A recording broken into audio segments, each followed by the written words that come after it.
Plans are afoot in Dunedin for a community conflict resolution service. A meeting to discuss the issue was held last night, and a member of the group exploring the concept is here with us now. That member is Ruth Chapman. Good evening. Good evening. Now, Ruth, tell us a little bit about how the idea for a community mediation service came about. Well, it really came out of the National Centre for Peace and Conflict Studies at the University of Otago, and so they got a group of people, a bit of shoulder tapping and all those sorts of things going on. So a diverse informal group's been meeting for about the last year, and yesterday was our first conversation with the public, I suppose you'd say. What sort of conflicts do you think need such a service? Well, there are already mediation services for things like tenancy and employment, but out in the community there are the sorts of things, a small group that's having a bit of dysfunction internally, could be neighbours, some family issues. So there are those low-level things where currently there isn't a service, or cost is a barrier, or there's some other barrier to access to the service. That's the segment that we're looking at. What sort of demand do you think there is currently? $64,000 question. It's hard to know, and that's partly what yesterday's meeting was trying to gauge. So from the cross-section, I suppose, that we got from groups in the community, they were saying they felt there was a need, and a number of them were saying if, like the Citizens Advice Bureau, people come to us, we would feel comfortable referring them, and it would be a service that they'd use. Can you give an example of how mediation helps? It's hard to give a specific example because mediations are usually confidential, just generalising.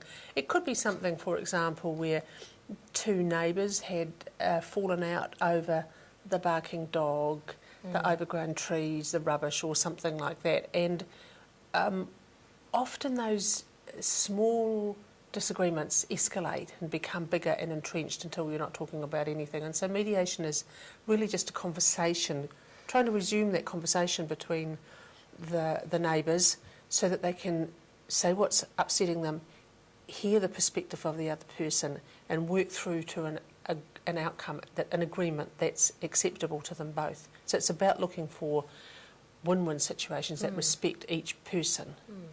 What was the outcome of yesterday's meeting? Well, they said, we asked them, was there a need? And they said yes.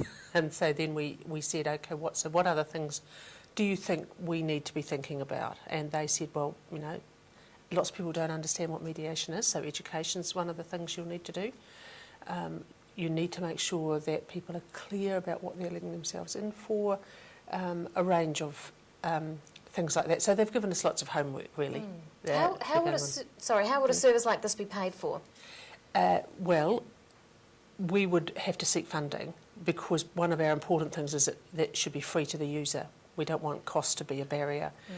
We do need some money for running costs, and our plan is to pay the mediators a fair but modest fee. So we'll go to the usual round of funding organisations along with everybody else and put our hand out. But indications from the funding organisations around Dunedin are that they think it's a worthy thing to be funding. How would this work? Have you got a plan in mind for how this particular service would work? Embryonic. And we were waiting until yesterday actually to decide, before deciding to go ahead. So just this afternoon we've been meeting saying, okay, what are our next steps? We're hoping to partner with an existing organisation so that we can share some administration costs, that sort of thing, and not make the job too big for ourselves. We'd look to have some kind of governance structure which looked after the service, and then there's a whole thing about the mediators, how we do the mediations, keeping those people skilled and supported and so on, plus there's publicity. So as you can see, lots still to do, but good feedback from people saying they think we should be doing it. Ruth Chapman, thanks very much for your time. Thank you.